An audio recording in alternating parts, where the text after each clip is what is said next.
ఈరోజు రెసిపీ వచ్చేసి చింతపండు పులిహోర.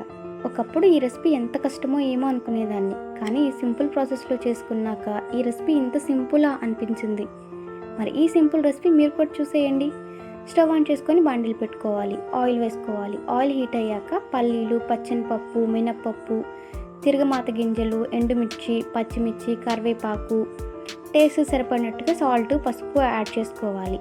పప్పుల్ని మంచిగా ఫ్రై చేసుకోవాలి. పప్పులు ఫ్రై అయ్యాక చింతపండు గుజ్జును కూడా వేసుకోవాలి. చింతపండు గుజ్జు మంచిగా మరిగి ఆయిల్ అలా పైకి తేలేటప్పుడు ఒక గుప్పెడు కొత్తిమీర చల్లేసుకొని స్టవ్ ఆఫ్ చేసుకోవాలి. అన్నంలోకి చేసుకున్న మిశ్రమాన్ని వేసుకొని కలిపేసుకోవాలి. అంతే, సింపుల్ అండ్ టేస్టీ చింతపండు పులిహోర రెడీ. చూసారా ఎంత సింపుల్గా అయిపోయిందో, టేస్ట్ కూడా అంతే బాగుంటుందండి. రెసిపీ నచ్చితే ట్రై చేయండి. వీడియో నచ్చితే లైక్, సబ్స్క్రైబ్ చేసుకోండి.